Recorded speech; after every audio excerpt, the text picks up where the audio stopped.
जैसे एक एग्जाम्पल समझना, मेरे पास 100 रुपए हैं बांटने के लिए, पार्टी देने के लिए। आज आज क्लास में पार्टी होती है जब मैं जयपुर में पढ़ाता था, कोटा में पढ़ाता था, तो कभी शाम को एक्स्ट्रा क्लास के लिए बुलाया, कभी संडे को बुलाया। 80-80 रुपए के पहले पार्ले जी के बड़े बड़े पैकेट आते थे। जैसे मैं 1 घंटा पढ़ाया, बच्चे को सर भूख लग रही है मास्टर, हमके मुंह पे मारता था पार्ले जी, पर खूब पर। और ऐसे करके संडे को तो मैं कम से कम 1000-2000 का पार्ले जी बांट देता था क्लास में। हाँ, क्लास में बच्चे होते थे 70-80। अब पार्ले जी खिला खिला के खूब पढ़ाया मैंने। 2000, ये बात है 15 की 16 की, मैं जयपुर में था, फिर कोटा में था 2017-18 में, 19 में। तो मैं पार्ले जी खिला खिला के पढ़ाता था। कहते सर प्यास लगा, तो 2 लोगों को बेलता था, बाल्टी भर के पानी लाओ, साले को जाने नहीं दूंगा, छुट्टी नहीं देता था। 10-10 मतलब 10-10 घंटे तो नहीं, एक बार पढ़ाया था मैंने ऑफलाइन में 8 घंटे 9 घंटे। सुबह 8 बजे से क्लास शुरू किया था, शाम को 4-5 बजे छोड़ा था। 9 घंटे लगातार ऑफलाइन में। बच्चे एकदम त्राहिमाम करे, बच्चे के पेरेंट्स आ गए नीचे, लेट गए। बच्चे के पेरेंट्स, हमारा बच्चा कहाँ है? कैमरा दिखाया, आपका बच्चा पढ़ रहा है, पढ़ने दीजिए। हमारे बच्चे को इतना क्यों पढ़ा रहा है? देखो मास्टर पागल है, उसको कोई नहीं जाके बोलेगा। किसी की हिम्मत नहीं होती थी मुझे आके रोक ले, चाहे वो ब्रांच मैनेजर हो, चाहे वो सेंटर हेड हो, रीजनल हेड हो या डायरेक्टर हो, कोई नहीं आ सकता था। और उस समय तो मैं नया नया था तब। अब तो मैं चुपचाप सबकी बात सुनता हूँ, मजाक नहीं कर रहा हूँ। बहुत शांत हो गया मन। तुम आज मुझे जो देख रहे हो ना, मैं एकदम शांत और सुशील स्वभाव का हो गया हूँ।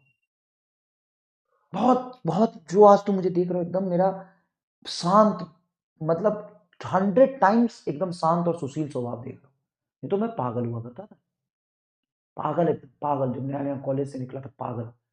कोई बच्चा बदमाशी तो करे, चौथे फ्लोर से लात मारता हुआ सीढ़ी से नीचे लेटा देता था उसको, ग्राउंड फ्लोर तक। पेरेंट्स आके त्राई माम करते थे, 7-7 घंटा, 4-4 घंटा, 3-3 घंटा तो ऐसे ही पढ़ाता था। चलो कोई बात नहीं, अब तुम देखो। तो आज मैं तुमको पार्टी देना चाहता हूँ, मेरे पास 100 रुपए है। तो अब यार ऐसा है कि पार्टी तो यार कैसे दूं, ऑनलाइन है, तो सबको मैं पैसा बांट देता हूँ। तो मान लो कि मेरे क्लास में 20 बच्चे हैं और मेरे पास 100 रुपए है। पहला बच्चा, दूसरा, तीसरा, चौथा, पांचवा, छठा, सातवां, आठवां, नौवां, 10वां, 11वां, 12वां, 13वां, 14वां, 15वां, 16वां, 17वां, 18वां, 19वां, 20वां, सबका नाम लिखो, ऐसे 20 बच्चे बोल दिए। और मैं सबको 100 रुपए, मेरे पास बजट है पार्टी देने के लिए। तो मैं कितने कितने पैसे किसको किसको दूं? सर सिंपल सी बात है कि पार्टी देना है तो एक काम करो, सबको 5-5 रुपए दो, तो 20 बच्चे 100, 5-5 रुपए दे दो। फिर नहीं दूंगा। तो कितना दोगे? मैंने इसको, मैं रामलाल को 1 रुपए दूंगा, पिंकिया को 2 रुपए दूंगा, बाबू जलेला को 1 रुपए, इसको 50 पैसे दूंगा, इसको 3 रुपए दूंगा, इसको 4 रुपए दूंगा, इसको 10 रुपए दूंगा, इसको 25 रुपए दूंगा। सर आपको इससे प्यार क्यों है? अच्छा बच्चा है ये, 25 रुपए दूंगा। इसको मैं 4 रुपए दूंगा, इसको 3 दूंगा, इसको 2 दूंगा, इसको 1 दूंगा, इसको 10 रुपए दूंगा, इसको 8 रुपए दूंगा, 5 रुपए दूंगा, 4 रुपए, 3 रुपए, 2 रुपए, 1 रुपए, ऐसे बांटो। तो सबको सेम सेम क्यों नहीं दे रहा हूं? मैं नहीं दूंगा, मेरी मर्जी। सर यार, हाँ मैं नहीं दूंगा, मेरी मर्जी। उसी तरीके से बॉडी की भी एक नेचर होती है, क्या?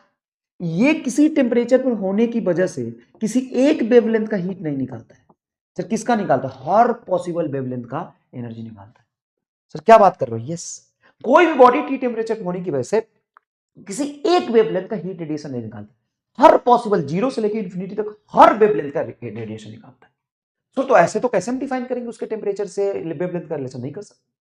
कोई भी एक बॉडी टी टेम्परेचर पे होने की वजह से जो हीट निकालता है, जो नेट हीट निकला है, सुनना, मान लो मेरे पास 100 रुपए है, तो 100 रुपए को मैं 5-5 रुपए में नहीं बांट रहा हूं, हर अलग अलग बच्चे को अलग अलग पैसा दे रहा हूं। उसी तरीके से मान लो टी टेम्परेचर, तो इसने डीक्यू हीट निकाला, डीक्यू हीट निकाला।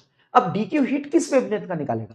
तो जीरो वेवलेंथ से लेकर के इनफाइनाइट वेवलेंथ तक हर पॉसिबल वेवलेंथ के कॉरस्पॉन्डिंग टोटल हीट का कंट्रीब्यूशन। मतलब टोटल हीट मान लो 100 जूल है, तो 100 जूल में हर तरह के वेवलेंथ का थोड़ा थोड़ा एनर्जी है। अरे यार, फिर सर जी, लेकिन एक ऐसा बच्चा था जिसको मैंने सबसे ज्यादा पैसा दिया था, क्या उसका नाम पूरे मोहल्ले में, पूरे कोचिंग में फैल जाएगा कि नहीं?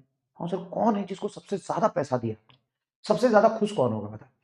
सबसे ज्यादा एकदम चमकता हुआ कौन दिखाई देगा? सबसे ज्यादा उछलता कूदता कौन जाएगा? ये जिसको 1 रुपया दिया, ये जिसको 50 पैसे दिए तो मुझे गाली देता हुआ जाएगा। कौन ज्यादा उछलता कूदता हुआ कौन जाएगा? नाचता हुआ, गुनगुनाता हुआ कौन जाएगा? सर ये। उसी तरीके से ये सारे वेवलेंथ का एनर्जी निकालता है, लेकिन एक वेवलेंथ ऐसा होता है जिसके करस्पॉन्डिंग मैक्सिमम एनर्जी निकालता है। वेवलेंथ मैक्सिमम नहीं, उस वेवलेंथ के करस्पॉन्डिंग मैक्सिमम एनर्जी निकालता है। मतलब उस बच्चे को मैंने सबसे ज्यादा पैसा दिया है। किस बच्चे को सबसे पैसा ज्यादा दिया है। तो उसी तरीके से एक पर्टिकुलर वेवलेंथ होता है जिसके क्रॉसपोंडिंग मैक्सिमम एनर्जी निकलती है। क्या थोड़ा फील आया?